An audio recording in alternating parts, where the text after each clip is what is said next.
सम्पूर्ण फेसबुकी मेरा मित्रहरूलाई बिहानीको शुभ बिहानी भन्न चाहन्छु। अनि हामी चाहिँ आज पाखरीबाससम्मको यात्रा भइरहेको छ। अहिले चाहिँ हामी एक बिसौनी चाहिँ यो कहाँ भन्ने भेडेटार भन्ने ठाउँमा चाहिँ आइसकेको छौँ। आज हाम्रो कोरियन भाइ चाहिँ फुचेलाई चाहिँ छोडेर कोरियन फुचे छुट्टिरहेको छ। अब भोलितिर चाहिँ उसँग पनि हाम्रो भेट हुन्छ। अब हामी एमके सरलाई भेट्नु जाँदैछौँ होइन। हामी कहाँ अरे भाइ हिँडेको? एमके सरलाई भेट्नु होइन त? ल ल हामी अब तपाईँहरूलाई बाटो माथि पुगेर हामी बात गर्दै जानेछौँ। तपाईँहरूलाई केही कुराहरू हामी जानकारी गराउनेछौँ। भिडियो हेर्दै गर्नु होला। हाम्रो यात्रा अब सुरु हुँदैछ। यात्रामा अगाडि हाम्रो भतिज र पछाडि हाम्रो किसान भाइ, यहाँ हाम्रो कान्छा, यता हेर कान्छा, यता अब यता म मिस्टर मौली धनराज राई दुमी। कोरियन फुचे चाहिँ घरमा बिच्केर मर्ने बेला भइसक्यो एक्लै छटपट भएर आज। ल हामी अगाडि बढ्दैछौँ। भिडियो हेर्दै गर्नु होला है। अब हामी अहिले तमर पुग्नु आँटेको छौँ। यो चाहिँ अहिले लेउतीको किनार हिँड्दैछौँ हामी। बाटो थर्केको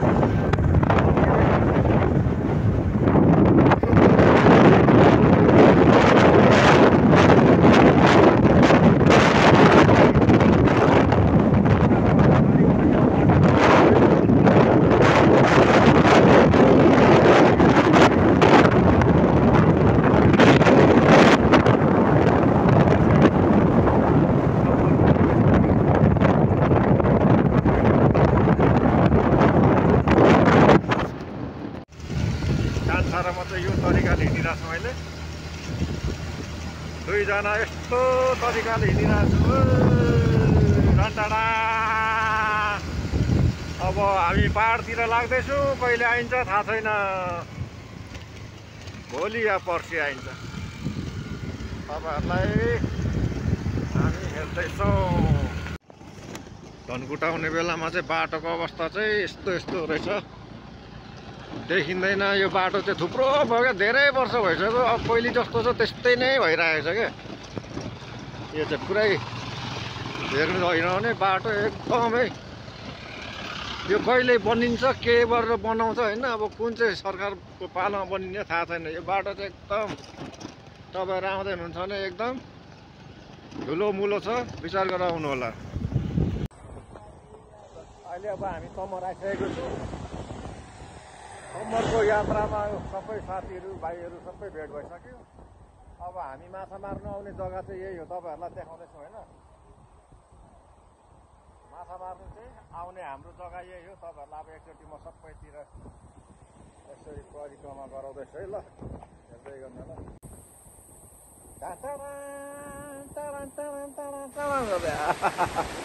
यस्तो छ चाहिँ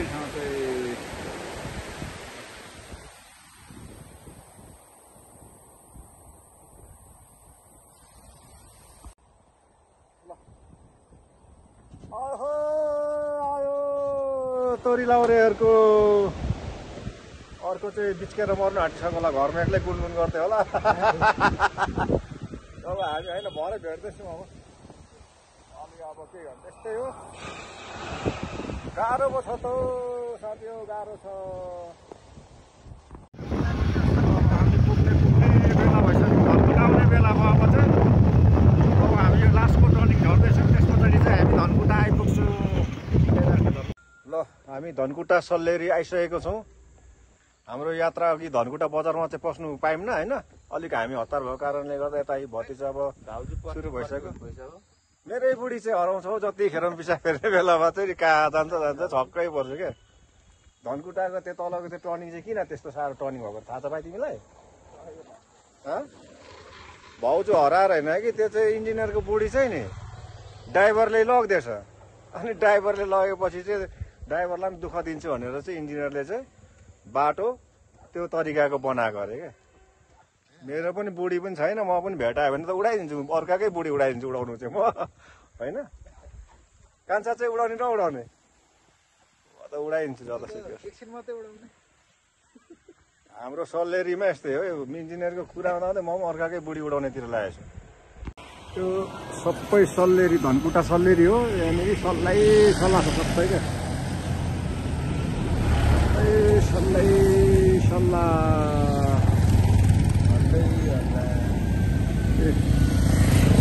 किसान मेट्रो ल अब हाम्रो भतिजहरू पनि अगाडि रेडी भइसक्यो अब म पनि रेडी भइसकेँ ल अब हामी लाग्यौँ होइन यो बाटो हुँदै अब धनकुटाबाट अब हामी उकालो लाग्यौँ भिडियो हेर्दै गर्नु होला कुटा हिले दिलसित मिले होइन भाउजूसँग मन मिले लिएर जाने हो धुलोले यस्तो बनायो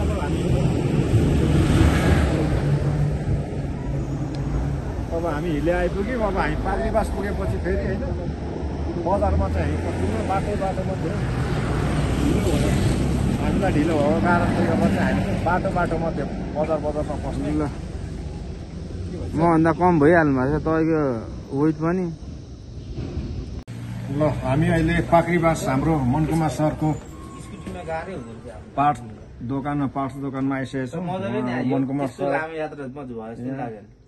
यो हाम्रो किसान भाइ यता हाम्रो दुईजना भतिज र कान्छा तपाईँहरूलाई अटोको यो सामान चाहिएमा तपाईँहरूले यहाँनिर एमके तामाङ उसमा पाक्रीबास आउनु सक्नुहुन्छ धेरै छैन यहाँ नजिक हो पाक्रीबास अनि यो खालके के हो यो त माछा पुरा ओटले मात्रै चुप्पा दिँदै चढ्ने खालके माछा रहेछ भूत माछा चाहियो भने कन्ट्याक्ट गर्नुहोस् माछा त राम्रो तर भूत माछा राख्दैछ नाम चाहिँ यो भूत माछा चाहिँ होइन यसरी नाम बिगार्नु हुँदैन यसलाई पछि म सर्च गर्छु तपाईँलाई यसको नाम पनि बताउँछु प्लान्ट पनि हेर्नुहोस् पानीभित्र कसैकोले माछा पाल्नुभएको छ घरमा एकम राख्नुभएको छ भने यो प्लान्ट चाहिँ तपाईँहरूले दिनु सक्नुहुन्छ अनि यो माछा एउटा हाल्दाखेरि चाहिँ राम्रो हुनेछ यसले लेउहरू सबै साफ गर्दछ मूल्य तोक्दिनँ भरे मलाई गालेको छ कति थाहा पनि छैन आफूले पालिएको छैन हेर्न सक्नुहुन्छ त्यो धनकुटाको ओकालोको भने नि तिमीलाई सुनेको थियौ कि थिएन कहानी धनकुटाको त्यो टर्निङ चाहिँ किन त्यस्तो भएको भनेर चाहिँ क्या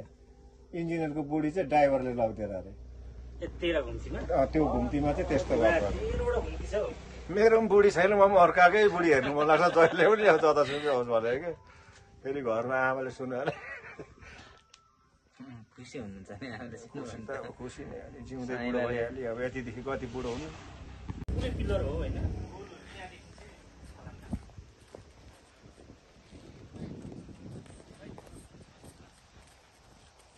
ल छाता उडेर पुग्यो दाइ भाउजूसँग यहाँ चट्ट आएर छाता उड्नु दाइ अब त्यही ओड्नै भनेर आएको र त हेर्नुहोस् कि त्यहाँ बोलेको फेरि यहाँ अर्कै सुनेको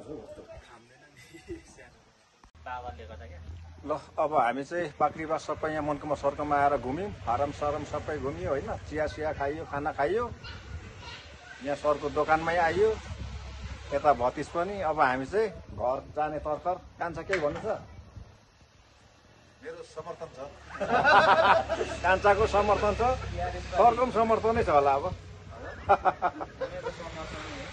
भतिजको चिया धेरै खायो चियाले केही हुँदैन ल हामी अब हाम्रो भिडियो यस्तै हो तपाईँहरूले हाम्रो भिडियोहरू मन पराइदिनु भएकोमा धेरै धेरै धन्यवाद घामको पनि फिल्म सिधै जस्तो छ अब यस्तै हो अब रातभर हामी कति बजे 8 बजे पुग्छौँ कि भन्ने आश छ हामी पाक्रीबास ठ्याक्कै छौँ तपाईँहरू यसै गरेर हाम्रो भिडियोलाई माया गर्नुहोस् अब यस्तै हो हेर्दै गर्नु होला जय नेपाल जय देश जय जनता